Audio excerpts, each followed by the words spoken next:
Geeks with Beards.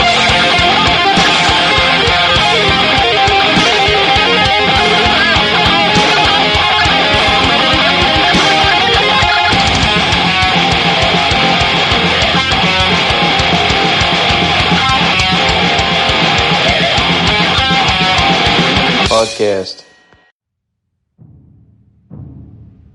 Between the time when the oceans drank Atlantis and the rise of the sons of Arius, there was an age undreamed of.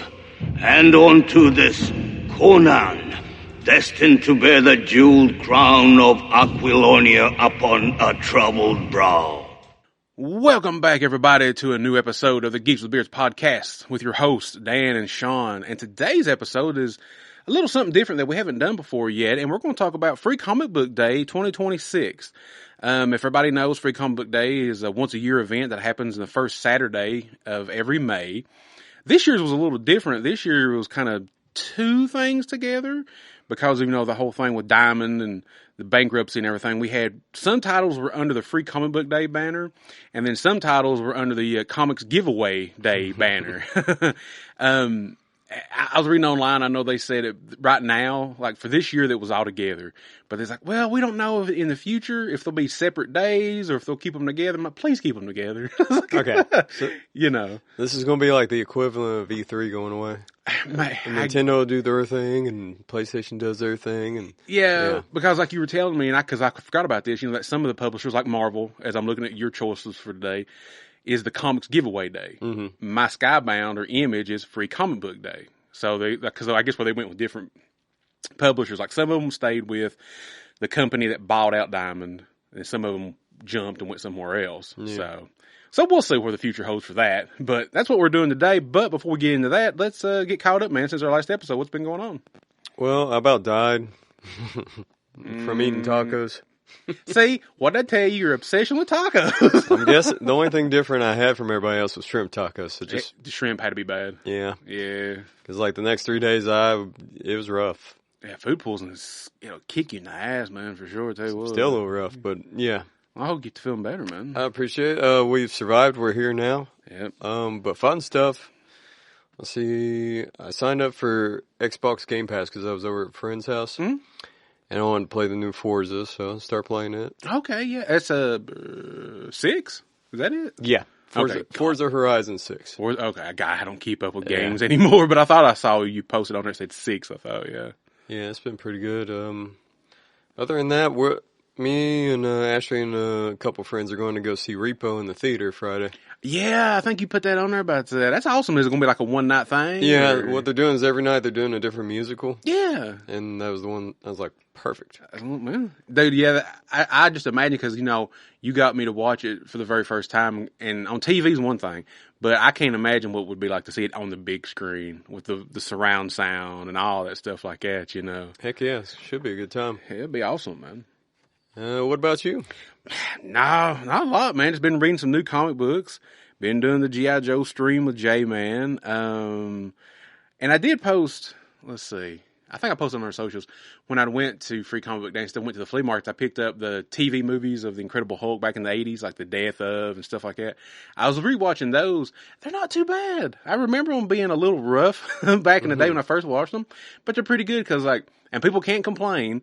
I know I remember when the Netflix Daredevil first started, people was fussing about all in the black outfit. Well, in this Hulk movie, Trial of the Incredible Hulk, this Daredevil, it's all he wears. It's just it's like an all black kind of nylon or whatever you want to say kind of suit or whatever. So now y'all can't complain. Mm-hmm. If you did, that was like that back in the late 80s, early 90s. I think the Return of the Incredible Hulk was my favorite because it was the one that had Thor in it. Mm-hmm. And the actor who played Thor, he's done a lot of comedy stuff too. And he just kind of puts a little comedy into his Thor back then. I think it's my favorite out of the movies like that. But, yeah, no, not a whole lot myself, man, not a whole bunch. I'm planning on trying to watch, it just dropped on Hulu, I believe, that Send Help. Oh, yeah. Yeah, I think it just dropped, so I'm going to try to watch that. That way I can talk about it on our next episode. And Spider-Noir drops this week, too. Oh, that's the Nick Cage one, right? Yeah. Now that is, I hadn't watched one trailer, but now it is going to be like in black and white, right? Or are they going to? They're doing both. You can watch it in black and white or in color. I wonder what would be, for noir. I would feel like black and white would fit it better. Maybe, I don't know. Be like a Sin City kind of thing. Yeah. It'd be cool if it did it. Like, at maybe certain parts it got a little splash of color, but a majority of it was black and white, I wonder. Maybe, I don't know. But Yeah. Might have to give that a watch, too, maybe. Did we talk about the Ronda Rousey fight last podcast? No. I don't think it happened in our last episode. Okay. Well, I watched it. It was bullshit. It was complete bullshit. Bullshit. It was a payday for him, is all it was. Like 17 seconds. Like, Yep. dude. Yep. Because I didn't like read any of the spoilers or anything. I was just sitting there watching. I'm like, all right. I fast forward through the rest of the junk, and I'm like, all right, here we go. Yep. She goes right after her, and then Gina taps out. I'm like, what the? Yep. Dude. $2 million for Rhonda, and reportedly now. And I think a little over $1 million for Gina. But then I seen Jake Paul involved, and I was like, well, that's why it's fucking fake. Oh, yeah. That makes sense. I didn't think of that. Nothing. I've never been a MMA person anyway. And I never really cared for Rhonda, whatever, when she's in WWE and stuff. Gina, as an actress, I like her. I never watched any of her fights. That was way, years ago. But yeah, this was just bull, man. It's like, I feel bad. I mean, if you got Netflix, you already was going to watch it anyway, I guess. But well, that's the only reason I was hanging around for Netflix. Like, well, I'll do this and I'll cancel again and switch to Amazon. It's just sad. It is. It's sad, man. Because that to me, and I'm not taking anything away from him because I'm a middle-aged fat guy. I can't fight, but to me, it looks bad on Gina. It's like she didn't even try. Like, she had a smile on her face as soon as it finished. Exactly. That's the part that killed me. Exactly. It was just a setup. That's all it was. Whatever, Gina. You don't deserve to be back in Star Wars no more. No, I kind of want her back. Yeah, I kind of want her back too. All right, guys. Let's jump into this. A little different to this episode than normally. Normally, I'll take notes, and Sean's got some notes. What we're going to do, we're just going to kind of just read straight out of our books. We both picked 2 that we chose on Free Comic Book Day, and I'm going to go first, and then with one of mine, and then Sean will go with one of his, and vice versa. So the first one I'm going to read is from Ablaze Publishing, I believe it is called, The Cimmerian, Xuthal of the Dusk. And if you don't know by that title, it's a Conan comic. And let's see. I'm going to read off who the writers and stuff are because I have no clue. I've never heard of this company or anything. Adaptation and script by Christoph Beck. Art by Stefan Subic. And basically this one is, and I know nothing about this. If this is connected to anything else, listeners, you can let me know. This is my very first time ever touching this, any Conan comics, to be truthful with you. And basically we open up in a desert, and we've got Conan, and he's got a woman with him, of course. Why wouldn't he do? And they are trying to survive. They're trying to find somewhere to go. They've got no water. They've got no food. They've been in the desert for days. And Conan is still going, because it's Conan. He's strong. He's stalwart. He's like, look, we've got to survive. We've got to find somewhere to go. And the lady that's with him, she's like, I can't. I don't have any water. I just can't get out of here. I have nothing to do. And Conan he's a little bit of a butthead here. He hands her like a a canteen or whatever. He's like, there's no water in this. She's like, well, why would you do that to me? He's like, look, we'll either keep moving or we'll, we just give up and die. And basically because we have a scene here where Conan's pulling his sword out and like he's going to come at her. She's basically like, yeah, just take me out. Just kill me. And he's like, no. He's like, no, we're not giving up. We're not surrendering. And really a majority of the book is Conan and the lady going through the desert. He eventually picks her up and carries her because her body just gave out. And then we see some flashbacks of some battles that Conan had fought. Because if you know anything about Conan, whether it's just the movies or what I know of the comic books, some of the books tell of his history of battles. Because that's how he became like King Conan. All these battles he had, all these fights that he had with wizards and everybody else.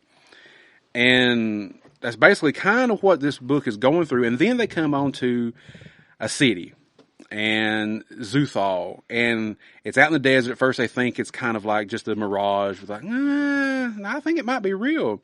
But there's nobody around. It looks like it's almost abandoned. So they go in, kind of break in a way. They go in, and the first thing they see is a dead body laying on the ground. And they're just like, oh, this is not a good sign. What's going on? But then out of the blue, this other guy comes and trying to get Conan from behind because they're checking this whale. They see this big whale. They check it. But there is a little bit of water, but it's like at the very bottom, and there's no way they can get to it.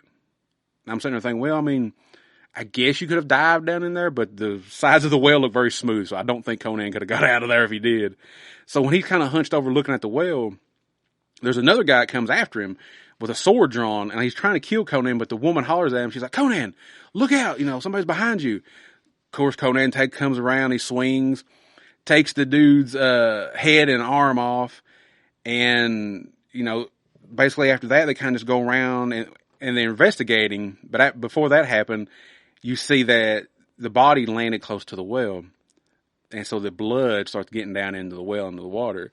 And the woman's like, well, we can't drink that now. And Conan just kicks the body in there. He's basically like, the hell with these people. Pulls in their water. He's like, I don't care. They try to kill us for no reason. The hell with them. So they just start traversing the city, kind of seeing what's it about, what's going on with it. And that's really kind of all that there is in this. I guess it's setting up this new comic or whatever this little story is going to be, because the book closes out with them finding kind of like a throne room or a bedroom, and kind of basically going to say, okay, we're going to rest for the night and, take on tomorrow and see what happens tomorrow. So, and it does say here, because everybody knows free comic day, most of these comics are very short. They usually set up like maybe the next year of stories or whatever. So they're very short books.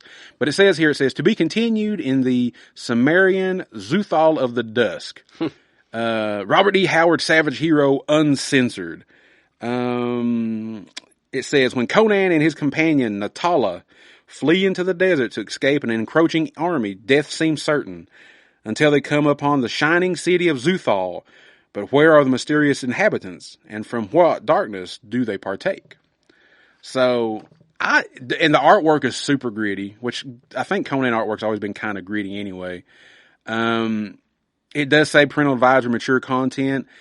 The only mature content in here, besides, of course, the violence of, him taking the head and the arm off.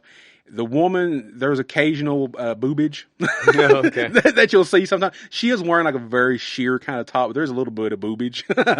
So, I don't think it's anything I would like normally pick up like on a regular basis, but this was fun to look at this for the first time, because like I said, I've never read any Conan comic books. I've only watched the two Schwarzenegger movies and then Momoa's movie. So, and a tad bit of that TV series that came on in the 90s. So comic wise, this was the very first time I'd ever touched a Conan related comic book. It's good. I mean, I think if I wasn't picking up so much other stuff, maybe, maybe I would, just to see where this one goes, because they also had another Conan comic that I think was by, who does the license? I think it's Marvel. I think they had another one that was just straight up like Conan comic from Marvel, whatever. And it's decent, but I don't think this one would get my attention more than, maybe because of the grittiness, maybe, than the other one. But, it sure makes it better for stuff like that. Yeah. But if anybody knows about Ablaze and what kind of books they put out and stuff like that, let us know. Let us know in the comments. Let us, give us some feedback about that, because this is my first time ever even hearing of the company. So I ain't got a clue about them.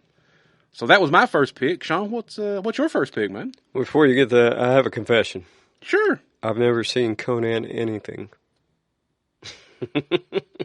Really? For real. No, neither one of the Schwarzenegger movies? No. I was pretty sheltered when it comes to movies, so you're going to hear that a lot on this podcast.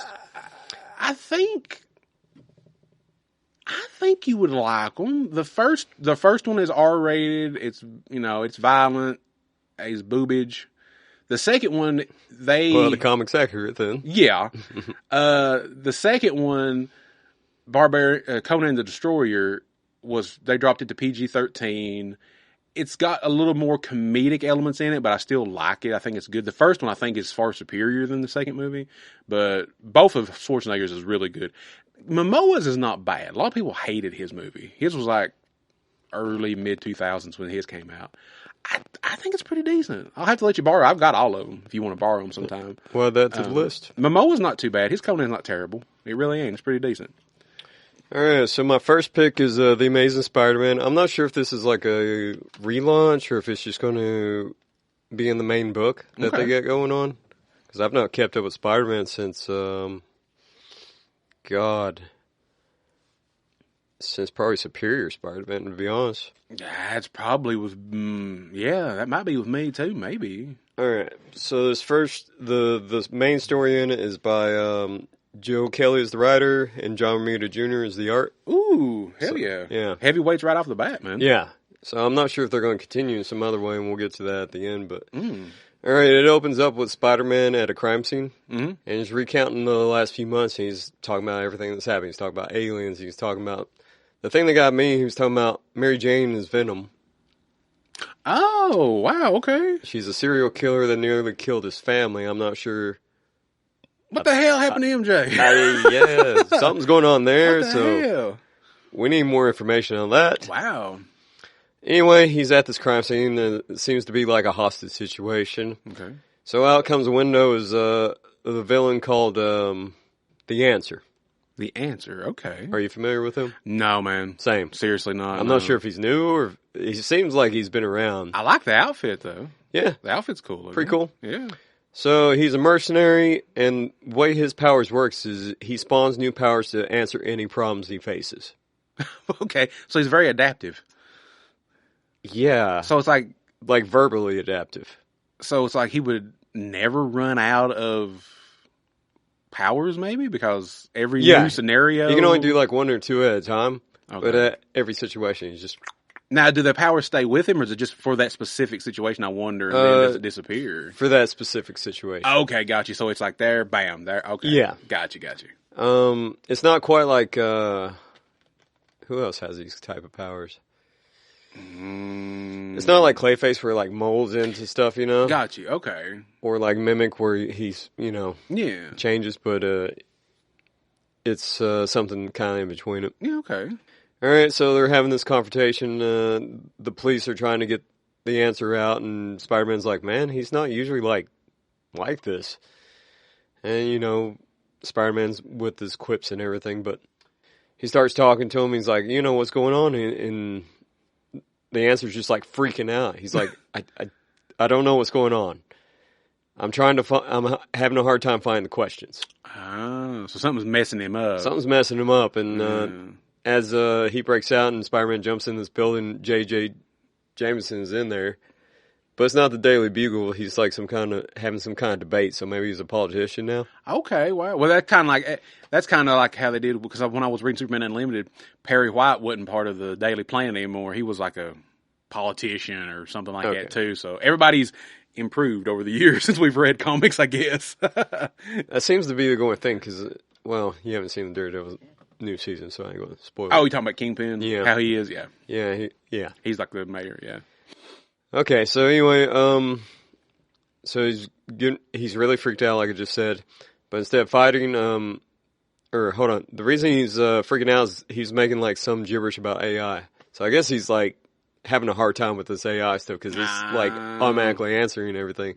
Go ahead and put that AI problem in the comic books. Might as well. It's in the real life conversations nowadays. Yeah, it's a big issue right now. I mean, it could affect comic book people. It could. Yeah, I mean, it's already, that's what the movie industry was striking about, was AI situations. So, I mean, I wouldn't be surprised if they don't try to do it to mess up on the comic book industry as well. Well, it's tied into everything right now. Like music, you can make a whole song any style you want. That sucks, man, because I'm not a creator of whatsoever, like you are. Mm-hmm. But that takes away creativity. I think it hurts. In a way, I think it hurts people because everybody's gonna be like, automatically they're gonna think it's either it's AI, or they're gonna be like, well, that person ain't got no talent. They just typed it in the computer and it is. Like, well, no, they actually got real talent. It's a weird situation, because on one hand, I think it's kind of cool that you could use it as a tool. It can help, I guess. Yeah. Yeah, that's fine. But once you, like you said, the creative stuff, once it starts taking over. It's like, what's the point? I feel like people with a lot of technological situations, I feel like people will start getting lazy and for sure. and just depending on it and just letting their creativity go away. It's like, well, no, don't do that. That's who you are. That's what made you who you are, is your creativity. Don't get lazy and let technology do everything for you. Well, use it as a tool like you do other tools, of course, yeah, to help you, but still be the driving force behind your content. Don't let AI do everything for you, Plus the, ramifications on the water subject and all the other stuff that goes along with it. Right. But anyway, that was a political topic. Sorry. So, yeah, he's freaking out about that. So Spider-Man's like, instead of fighting him, because the answer has an answer for everything he can think of, he's like, you know what? I'm going to just give him a hug. Okay, sure. So he flies him into the wall, he gives him a hug, and the answer's like, oh, okay. I don't know what to do with this. So he's like, and he starts explaining, he's like, I really can't get, questions going. Like, everything's messing my mind up. And Peter's like, well, let's start with simple questions. And he starts like this and that. And then the last one, he's like, where's the best pizza to get from? So the cops outside start answering, for boys. And it's in New York, so these are all real places. Of course, yeah. Ray's or whatever it is. And so he's calming down. He's like, okay, I'm good. Spider-Man's like, are you ready to turn yourself in? He goes, no. So, and he was, at this point, he was like kind of like a smoke type thing okay. to escape from Peter. But Peter's like, okay, well, do me a favor at least. Go talk to somebody. Preferably somebody with a degree. And the answer's like, you know what? You're right. I'll do that. See you around. Oh, wow. Okay. And then at the end, it says the end with a question mark. So I'm not sure if this is going to go into something else. Okay. So now he can change his actual physical form as well, right? Yes. Okay. And it says the end, or is it? Yeah, I was going to say, looking at the pictures, he didn't even look human. So is he like alien? No, he's human. Oh, okay. Just the way he can just change his look. Yeah, I don't know his background. Okay. Yeah, that's like, he looks almost like what, Ant-Man? Yeah. Or Hank Pym? Something like that. Yeah, a little bit. Yeah. So.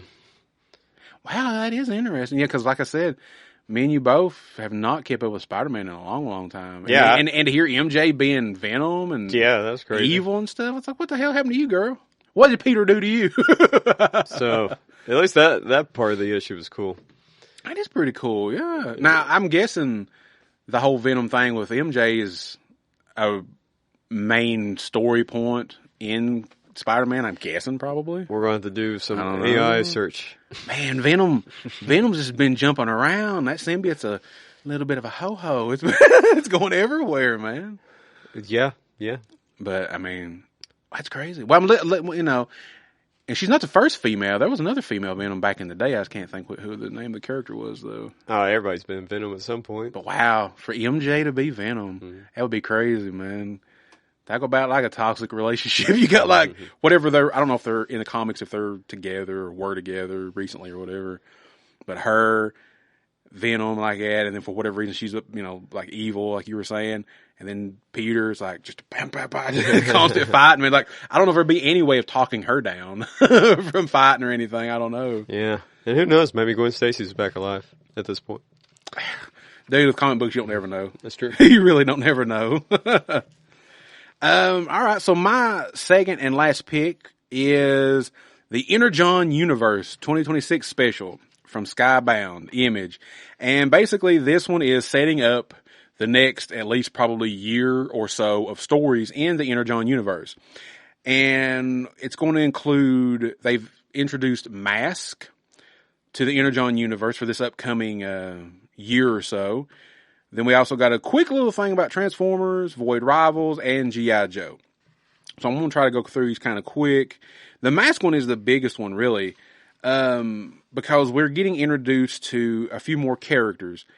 And pretty much right off the bat, we get big explosion panels here in the very first page when you open it up like that, which hey, it's based on 80s properties. There's always explosions and stuff like that. Or Michael Bay. Or Michael, Michael Bay might could do a Mask movie, maybe. I don't know. We were talking about this last night on the G.I. Joe stream. Like, why didn't he do G.I. Joe movies? Like, his Transformers were okay. He was like, I think with his military connections, I think he could have done a pretty good G.I. Joe movie, I think. I mean, he had The Rock ready. His roadblock was okay. But so we open up and we're in this beautiful little city and stuff. And we see a guy sitting here, and it's Miles Mayhem. And if anybody knows the Mask cartoon from the 80s, he was the leader of Venom, the evil version of Mask, basically. And he's talking to a woman by the name of Miss Warfield. And she is and was a member of the Venom team. So basically, in the Mask story, Mayhem was going around recruiting members for his new team. And we see that Matt Tracker is talking to some of his people, trying to find out what Mayhem's up to and what he's doing. And we just, just some great panels here of Venom. He's going to a prison to break out another member of his soon-to-be team, Sly Rax. Now, I'm not good with the names and the characters of Mask because I only watched the cartoon a little bit in the 80s, and I had a couple of the toys. But so Sly's going to be another member of Mayhem's team. He breaks him out of a prison. And it's so cool because each mask that these characters have, they each have like an ability, whether it's like create holograms or levitation or whatever. The masks have these powers that they give them. But we see here, it's a nice panel of Miles and Sly and Warfield side by side, all three of them here side by side with their masks on, right after they break Sly out of prison. And then we see Matt Tracker in his Thunderhawk, which is basically a 80s Camaro. This is what the body of the vehicle is. And he is activating all of the other members of Mask. And they're all around the country. Glasgow, Hong Kong, Florida, Brussels, Tokyo, New York, everywhere. And it says, "Welcome to the Mask Network. It's time for you to save the world." And it's basically, it says, to be continued in the Energon universe. And I think the first issue of Mask drops next month. I think sometime in June or July. I'm gonna pick it up because it's part of the Energon universe. Now, correct me if I'm wrong. Is this the series you're starting on the your comic corner? What's that? This crossover? No. The one I'm doing on the videos for us is the Thundercats and Silverhawks crossover. Silverhawks. Okay, yeah. Yeah, that's the one. Yeah. No, you're good, man. No, that basically, and a lot of people, I've already seen some comments, and it's whatever. People are fussing about, man, they're putting too much in there. They're doing like IDW, and to a point, I am a little worried because when IDW, toward the tail end of them having the license for like all these different properties, they were trying to build their own universe. They threw in Mask. They tried to throw in ROM, Micronauts, Transformers, G.I. Joe.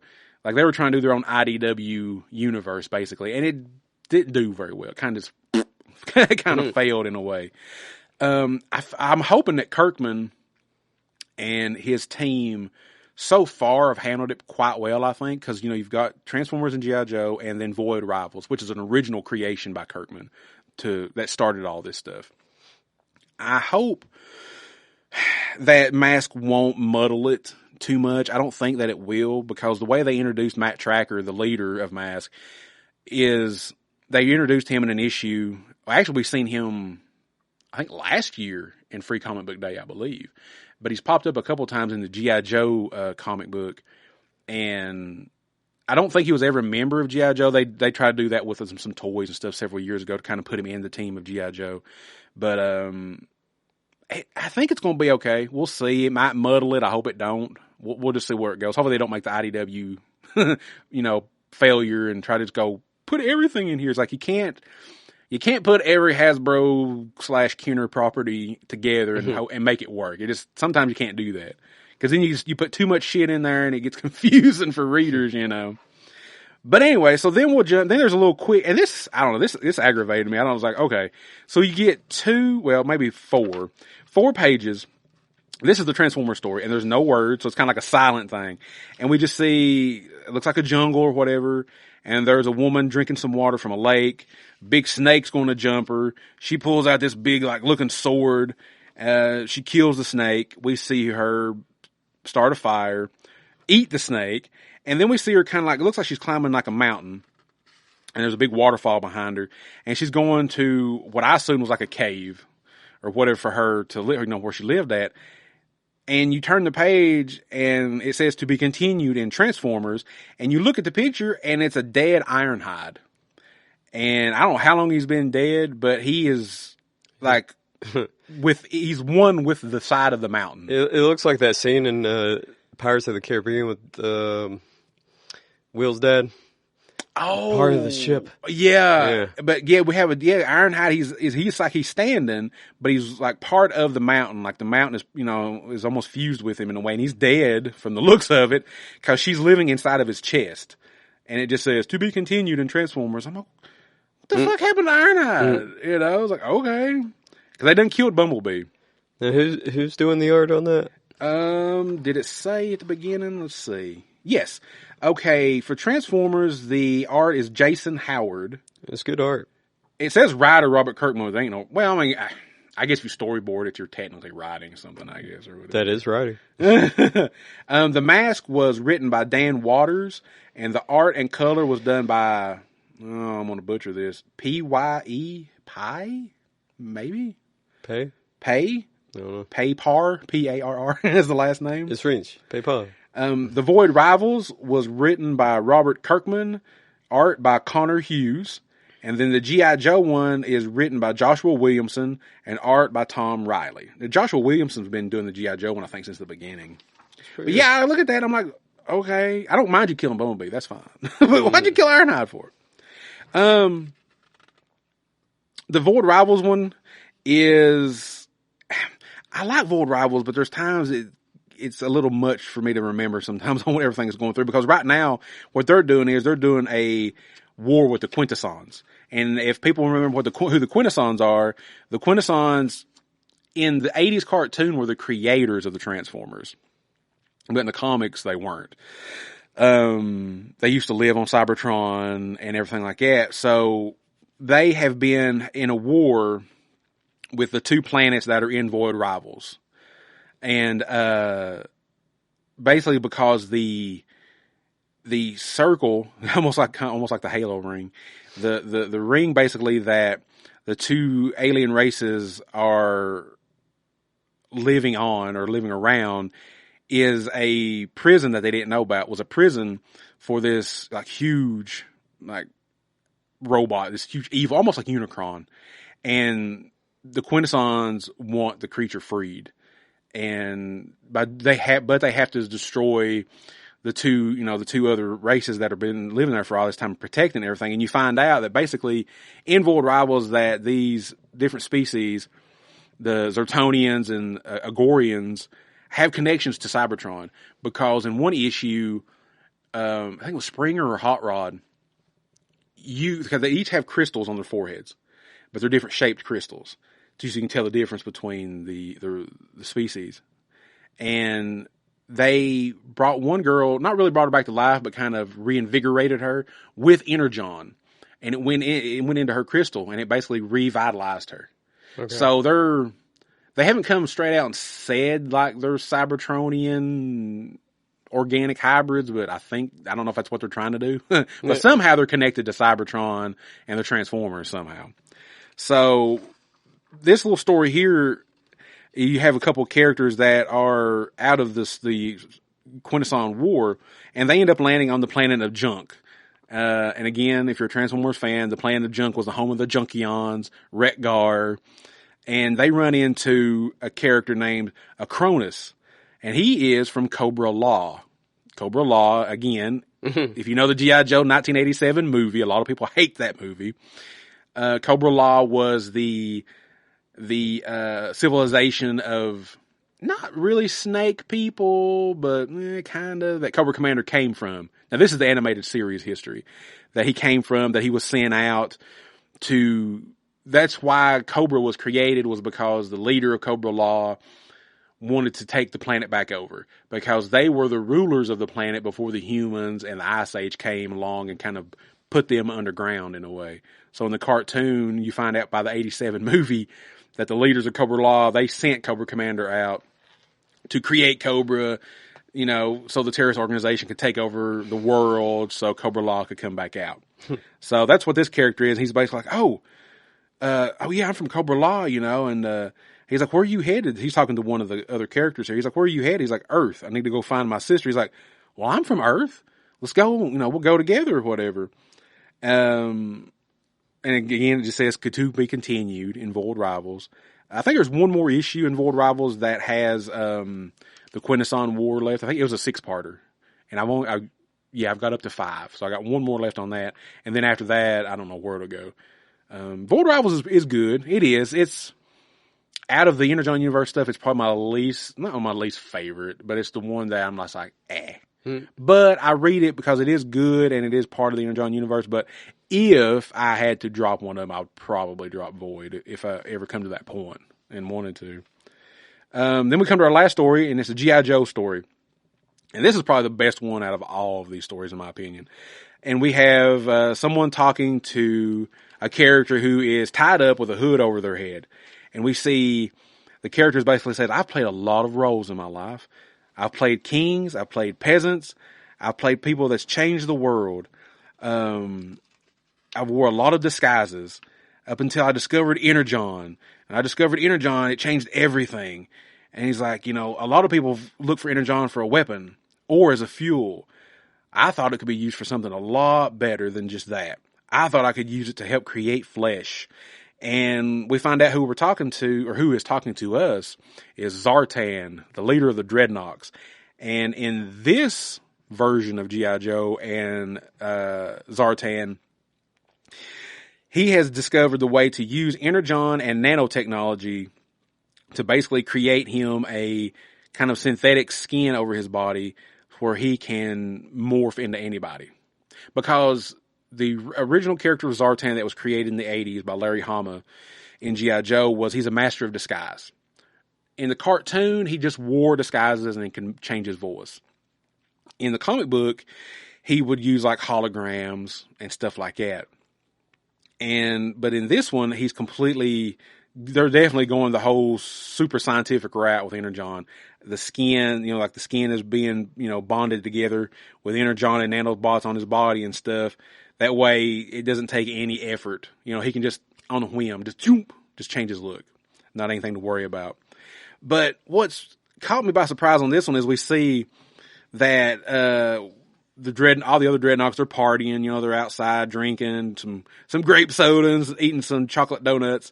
And of course the sun's out. And if anybody knows the old toy, and one characteristic of Zartan is if you expose the toy and the character himself in the comics and cartoon to sunlight, his skin would change to blue. Somehow UV light, sun, it affected his body. I forgot exactly. I think it was supposed to be in the cartoon. I think it's supposed to neutralize some kind of something power that he had or something. But in this scene here, it shows basically as soon as he steps out in the sunlight, he starts yelling like, "Oh my God, it burns! It burns!" So I was like, then his skin turns blue. So I was like, is the sun, is he like a vampire because of the nanotechnology, or was the Energon nanobite situation breaking down on him? It's like, I don't know. It didn't make any sense. But after that panel, we see who he's talking to, and he's pulled the hood off of the character, and the character is General Hawk. He has been impersonating General Hawk, who's the leader of the G.I. Joe team, for a while now. So a lot of the events that's been going on in the G.I. Joe comic at the moment has been under his command, unbeknownst to the other G.I. Joe team. And the last thing that he did order the Joe team to go do was to search out Energon. He split them up into different teams to go to different places on Earth to find the Energon because his personal need for it. He didn't, he's not with Cobra or anything right now. A couple of the Dreadnoks are, but he's not. He's doing it for himself. And we end it with him basically saying, yep, it's all about survival and, we're going to get this Energon. And he said, sometimes you just got to learn stuff the hard way, don't you, Hawk? And it looks like he's locked him up in some kind of, some kind of ship or somewhere because he's got a big iron door behind him. And he just looks at Hawk and says, goodbye. And Hawk just starts screaming at him. He's like, no. Mm-hmm. And then it says, to be continued in G.I. Joe. So that was my favorite of the Energon Universe special was the G.I. Joe story. That one and The Mask, I think, were the best ones of the 4. That's pretty good. Yeah, I'm excited. Being an Energon Universe reader and fan, I'm excited to see where they take these stories the next year or two. So what's your pick, man? The final one is Power Rangers. Ooh. And this is by Boom Comics, of course. They did a really good job of it to the point I stopped reading. Because they did that Lord Draken. Yeah, the one where, what was it? Like Tommy Never Went Good. like he went evil, or like he was going around to universes killing all the Rangers. Okay, that's right. Yeah, And he had like both the power coins of the White and the Green Rangers. So. that's right. Yeah, that outfit was awesome looking. Yeah, it was I remember badass. the outfit. Yeah. So this has 3 different stories, but I'm only going to cover the main one. The main one is Mighty Morphin Power Rangers. It's kind of short. Okay. The second one is Power Rangers Unlimited, and the third one is Power Rangers Green. Okay. These are all different titles they're going to be launching this year. Actually, this in probably a couple weeks. So for Mighty Morphin Power Rangers, you had the writer was Margaret Bennett, and it's illustrated by Andrew Lee Griffith. Okay. I think she worked on Power Rangers before because that name sounds familiar, but I'm not for sure. Awesome. So it starts out with the image of each of them in their color crystals. And this is supposed to take place sometime in the future. And Kimberly is remembering, like, okay, first it was Jason and Zach, and Trini went off to do civilian lives. And then I went to the global games and did my thing, and Tommy does his thing. And Billy just stayed being a Power Ranger. Okay, so it's connected to the show. Mm-hmm. Awesome. Hell yeah, they kept that canon. Okay, I didn't know if Boom had did their own thing because I've never read these before, so I didn't know if Boom had done. We'll their have to own cover thing, them because they're really good. At least up until that point I stopped reading. Okay, that's awesome that they've kept the show canon. Hell yeah. Yeah, and they kind of just go back and through certain moments of the show, you know. I always loved the first Megazord. God, it looks so good. Yeah, it's hard to talk. Well, I like the Thunder Zord too. Yeah, the Thunder Megazord was decent. It wasn't too bad. I liked Yeah. it. Yeah, but I think the original still has a place in my memory as being like the best looking Zord. That's what we got to review one day is the Zords that I picked up. that big as Because I got those like special edition ones. Oh, there's that monster, that Sphinx looking Sphinx, creature. yeah. I remember that guy from the show. Yeah. Yeah, it has a Sphinx. It has the eye monster. Oh whatever. yeah, the eyeball dude. Yeah, my brother had that toy. All right, so Jason becomes like a karate teacher. Trini becomes a diplomat. Zach becomes a public defender. Okay. Kimberly becomes a champion of She like an Olympic champion. Yeah. Okay. Yeah. Okay, and then of course Billy stayed at the. He just stayed home. Well, he stayed with the command center. Yeah. All right. So everybody gets like the signal once, like in present day, when they're all living civilian lives. It's like, what's going on? Well, they're beamed to the command center. They're like, what's going on, Billy? You know, we don't do this no more. Yeah. He's like, well, I got this giant hole in the command center, and by the way, somebody's sticking out of it. And at this point, there's no Zordon, there's no Tommy. The other Rangers have their own mission, so I guess they're still the other iterations of Power Rangers. Okay. And Rita shows up Ooh. at the command center. All these years I'm free. Yeah, with this giant, like, eel-looking creature pulling her, like, in a chariot. Ah, so she's. I guess she's back from imprisonment or whatever. I guess maybe. Yeah, wherever she went. Hopefully Lord Zed shows back up because I love him. I wonder if so there are other Rangers, but I wonder if it's going to be like how it was in the show. If it's Adam and. I don't know. I don't know how far this takes place. I mean, it had to be within, so many years. So many years. I like the designs. I'm assuming this is the suits that'll be in the book. I like it instead of on their chests. Instead of having the one big diamond, they've got 3 diamonds on their chest like that instead. Like 2 smaller ones on the chest and like a larger one kind of going down onto their abdomen right there. Yeah, and none of them have skirts. Oh, they don't, do they? Well, yeah, because, let's see. No. Well, originally, Kimberly had the skirt. Yeah, because in the original Sentai, the Yellow Ranger was a male in Japan, and then we changed it to female over here. Okay. Which, Trini still didn't wear a skirt, did they? Because they used old footage there for the longest amount of time. Yeah, okay. That was like their MO, was just to reuse the footage so it was cheap. The fighting footage, for sure, yeah. I like it's not a big change in the design of the outfits, really. No, it's just that little bit to me that I can see from here. It looks like it's just. And that may just be the cover art. Maybe like it could be. Yeah, man. Power Rangers, and I know you were a big fan of Power Rangers back in the day. I watched it up until I think it was Lightspeed Rescue, and then I stopped. I couldn't tell you half the stuff that happened in them other shows, but I think Lightspeed Rescue was the last time I watched any of that stuff back in the day, and I never watched it. I went back a couple of times when Nickelodeon had it.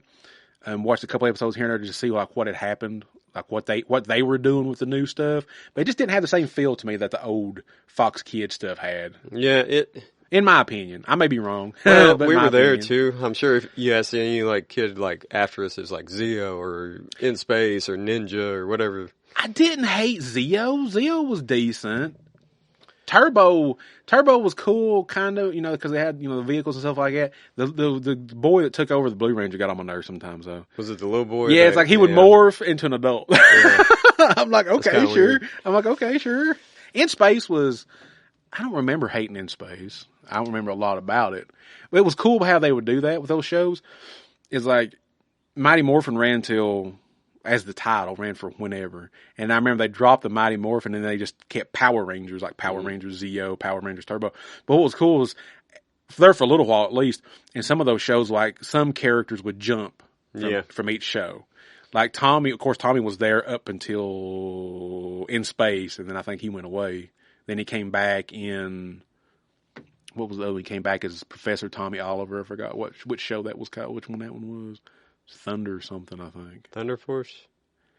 I know the Power Ranger fans are going to kill us. I can't remember. Probably, yeah. It was something. I forgot what it was called, but he came back as like Professor Tommy Oliver, whatever. To be fair, there's like 30-something different versions of Power Rangers. But I enjoyed the original run. I think it's probably everybody's favorite is the original run of Mighty Morphin Power Rangers as far as the show goes. So it's really cool to see that they're doing some new titles for the comic. Yeah. Because I thought Boom was dropping the title or something, but maybe I read something wrong about that. I think they were just relaunching it. Relaunching everything. Because they probably done everything they could do. I mean, you think about it. You write a story of a multiverse killing machine in this version of Tommy. What else can you do but reboot it? Yeah. So. It was cool, too. I wish we could cover it. There's so many parts. It was like, I don't know, 15 issues. I was going to say it was over a year or more, I think, story-wise. I might just have to sum it up. But that's really cool, dude. I like it. It's cool to see the Power Rangers still going strong. I mean, Playmates is making the toys. I don't know how well the toys are making money-wise. I know there's not a new show at the moment. I don't think at all. But it's cool to see that at least in one form of media that they're still going pretty strong. Did we ever get that Tommy movie that was coming out when he died? I don't know if it ever released or not. It might have. I don't know if it ever. I'll have to look it up and see. I don't know if it ever released or not. I'd love to have watched it. Yeah. Just to see. Yeah. Because it looked like it was good from the little bit of trailers I remember watching back when he was still alive and still promoting it. I thought it looked like it was going to be a decent film. Yeah. I was excited for it.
Guys, that'll wrap up our Free Comic Book Day 2026 episode. I think we see some good picks, man. I like that Power Rangers book. Yeah. The Spider-Man story is like completely out of left field because, again, I don't read Spider-Man, so I'm just like, okay, sure, MJ, you're Venom now. Energon Universe, I think, is going to be cool for all you readers out there like that. That Cimmerian comic seems to be really cool. That's one I know nothing about at all. So if anybody listening out there, if you have any comments about that, please let us know. Might be something I'll pick up one of these days. But if you want to reach out to us, well, there's several ways to do that. We have a Facebook page. We have an Instagram page. We have an email, geekswithbeardspod@gmail.com. Leave us a message. Leave us an audio message if you want to, suggestions, criticisms, whatever you want to leave on there. We also have a YouTube channel where all of our audio episodes are up for your listening pleasure. We also have exclusive toy review videos up there. My little comic corner that I do, Sean just dropped a new episode on there for me, of Thundercats number 25 by Dynamite Entertainment. I'm going to try my best to cover every issue of the crossover. It's 15 issues. You all let me know in the comments of this episode, do you want me to cover it all? I'm going to throw in other stuff too, but I do want to try to cover all of it because I think right now, I think it's going to be a really good crossover. We have a Discord that's free to join. Get on there and talk about anything. Talk about toys, comics, video games, movies, food that makes you sick. Taco awareness, anything you want to talk about on there, guys. And let's see if we can get those YouTube subscription up a little bit. I know a lot of people don't do the YouTube thing with podcasts. A lot of people do audio. That's what I do. I do Spotify. That's fine. Then go check out the toy reviews and subscribe to that. Yeah, I love seeing people's comments. Comment some more on those video reviews, man. Whether it's the toy ones or my comic book review videos. Comment on there some more. Let us know what you think about those. Let me know what you think about the comic book reviews. Am I doing okay? Am I not doing okay? Let me know. Requests, comments, concerns. Yeah, anything like that. So in our next episode, we are going to cover something that I've read, I think maybe one time. And it's a big fan favorite of my younger brother. He loves it, and it's Scud, the Disposable Assassin. I don't remember a lot about it, so I can't really say a lot about the description of the book. But he's let me borrow his paperback of the complete series. I think it's a complete series. And he said, "Hey guys, won't you cover Scud? I don't think anybody's ever talked about Scud." I was like, "Probably not. I don't know." I said, "Sure." I appreciate that. So on our next episode, we will be talking about Scud, the Disposable Assassin, and Sean's never read it, I'm assuming. No, of course not. Okay. When you say Scud, I always think of was it Jay and Silent Bob they had Scud? Was it? I don't remember. I don't remember the either. Toilet Monster or whatever. Maybe. I don't remember. Yeah, but I remember this book being fun when I read it years and years ago, but it's been a long time. So it'll be kind of again, like a first time read again to read it to do. So we may have something else to talk about next episode. Oh, yes, we might, because we're coming up on a big number episode for us, ain't we? Yeah. Big old number. So, all right, guys. We will leave you with that mystery in your ears. But until next time when we talk about Scud, the Disposable Assassin, I've been Dan, that's been Sean, and we've been the Geeks with Beard podcast. Have a good one, guys.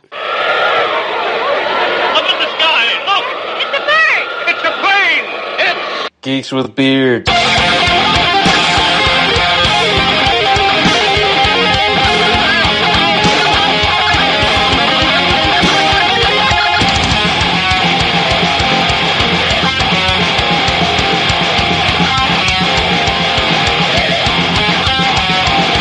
Podcast. The Cimmerian. Damn it. Cut that. I thought it turned that off. Stop it to vibrate.